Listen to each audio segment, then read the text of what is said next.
बहुत साल पहले की बात है। एक बादशाह था जिसकी एक बहुत खूबसूरत बेटी थी। वो लड़की अपनी खूबसूरती और दौलत की वजह से बहुत घमंडी हो गई थी। कहीं से भी उसकी शादी के लिए रिश्ता आता तो वो उसे ठुकरा देती थी और उसका खूब मजाक बनाती थी।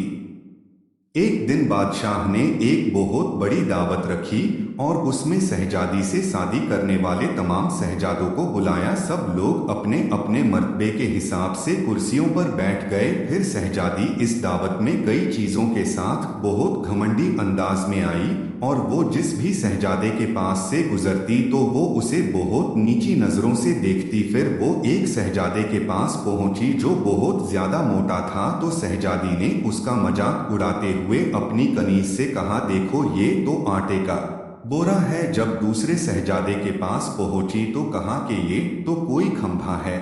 और जब तीसरे शहजादे के पास गई तो कहा, ये तो सफेद चूहा है। इसी तरह शहजादी हर शहजादे की बेइज्जती करती रही। लेकिन एक शहजादे को तो देखकर उसे बहुत हंसी आई क्योंकि उसने दाढ़ी रखी हुई थी। शहजादी ने उसका मजाक उड़ाते हुए कहा कि जरा देखो तो इसने कैसे अपने चेहरे पर घास फूस उगा रखा है। बादशाह ने जब ये देखा कि कैसे मेरी बेटी मेहमानों का मजाक उड़ा रही है तो बादशाह को बहुत गुस्सा आया और उसने ये भरे दरबार में ऐलान कर दिया कि शहजादे पसंद करे या न करें, लेकिन मैं इसकी शादी किसी गरीब या फकीर से करवाऊंगा। इस ऐलान के बाद तमाम लोग वहां से चले गए। फिर कुछ देर बाद वहां एक भिखारी आया जो गली मोहल्ले में गाने गाया करता था। फिर वो शाही महल के खिड़की के पास बैठकर गाना गाने लगा। जब बादशाह ने उसकी आवाज सुनी तो उसने अपने नौकर से कहा कि उसको यहाँ बुलाकर लाओ। तो नौकर फटे पुराने कपड़े वाले उस भिखारी को अंदर बुलाकर ले आया। फिर उस भिखारी ने शहजादी के सामने बहुत अच्छा एक गाना गाया और फिर बादशाह से इनाम मांगा। तो बादशाह ने कहा, तुमने बहुत अच्छा गाना गाया है, मैं तुम्हें बहुत अच्छा इनाम दूंगा। मैं अपनी बेटी की शादी तुमसे करवाऊंगा। शहजादी ने जब ये सुना तो वो हैरान हो गई। उसने बहुत ज्यादा ड्रामा किया लेकिन बादशाह ने उसकी एक ना सुनी। बादशाह ने उसे डांटते हुए कहा कि मैंने मेहमानों के सामने ये वादा किया था कि मैं तुम्हारी शादी किसी भिखारी से करूंगा। अब मैं वो कसम पूरी कर रहा हूं। तो भिखारी ने नाराज होते हुए कहा कि मुझे उससे कोई मतलब नहीं, मगर तुम मेरे होते हुए किसी दूसरे मर्द की बातें क्यों कर रही हो? क्या मुझ में कोई कमी है? इसके बाद वो एक छोटी सी झोपड़ी के पास पहुंचे तो शहजादी ने कहा कि कैसी बेकार और छोटी सी झोपड़ी है। तो भिखारी बोला कि ये मेरा घर है और यही वो जगह है जहां हमें जिंदगी गुजारनी है। तो शहजादी बोली कि तुम्हारा नौकर कहाँ है? तो भिखारी बोला कि हमें नौकरों से क्या काम, तुम हर काम कर सकती हो। चलो अब तुम आग जलाओ और मेरे लिए खाना बनाओ, मैं बहुत थक चुका हूँ।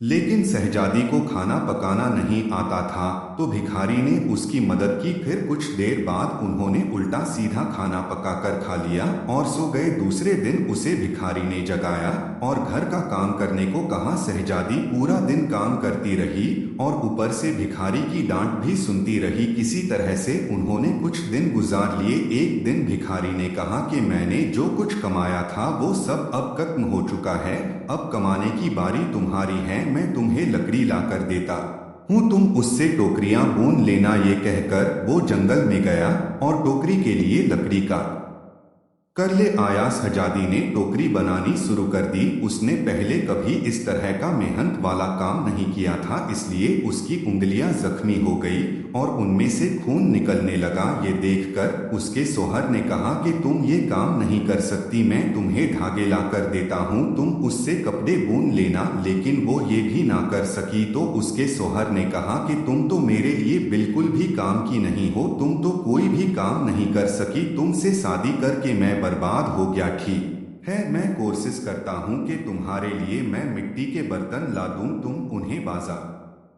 में जाकर बेच दिया करो।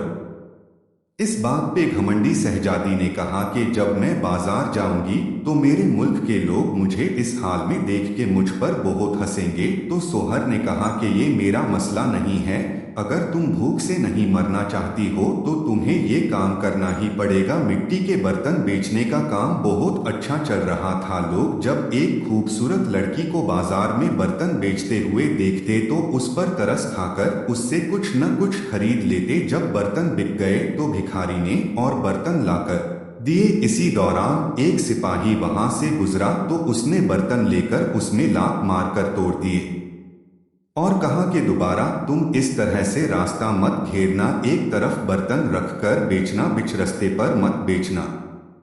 शहजादी बहुत परेशान हुई। उसने सारा वाकया घर आकर अपने सोहर से बताया। सोहर ने कहा, तुम बिल्कुल पागल हो, तुमसे किसने कहा था कि तुम बर्तनों को ऐसे बिच बाजार में रखकर बेचो? आखिर वहां से लोगों को निकलने में परेशानी होती होगी। मुझे लगता है कि तुम ये भी नहीं कर सकती, ये तुम्हारे बस का काम नहीं है।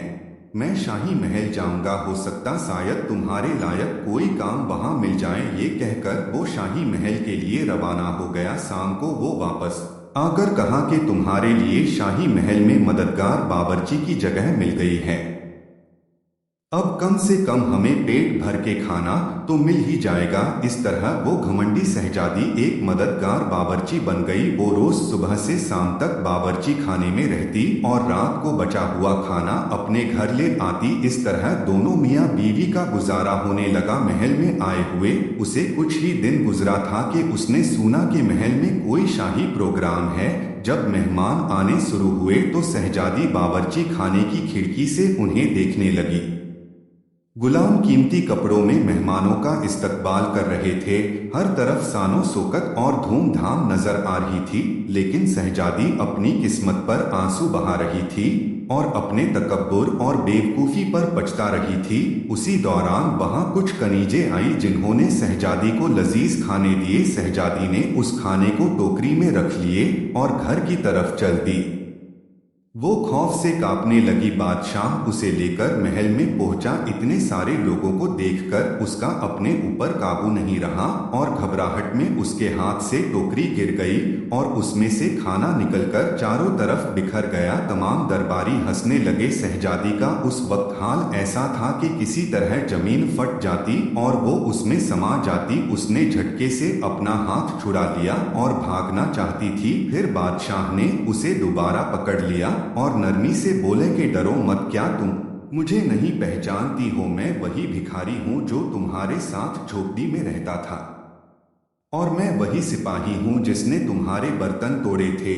ये सब कुछ मैंने तुम्हारे लिए इसलिए किया क्योंकि मैं तुम्हें पसंद करता था और तुमसे शादी करना चाहता था। अब तुम्हारे घमंड का इलाज हो चुका है। मैं वही भिखारी हूँ जिसके साथ तुम रहा करती थी। अब तुम्हें अच्छा सबक मिल गया है। पिछली बातों को भूल जाओ और देखो हमारी शादी की तैयारियां हो रही है। उसी वक्त कनीजे आई और उसे अपने साथ ले गई। फिर शहजादी को नहलाकर उसे दुल्हन का लिबास पहनाया गया। फिर जब वो दोबारा वहां आई तो देखा कि उसके माँ बाप और तमाम दरबारी वहां मौजूद थे। लोगों ने उसे मुबारकबाद दी। उस वक्त शहजादी बिल्कुल बदल गई थी। उसका गुरूर, उसका घमंड सब खत्म हो चुका था। उसने जिंदगी गुजारने का ढंग सीख लिया था।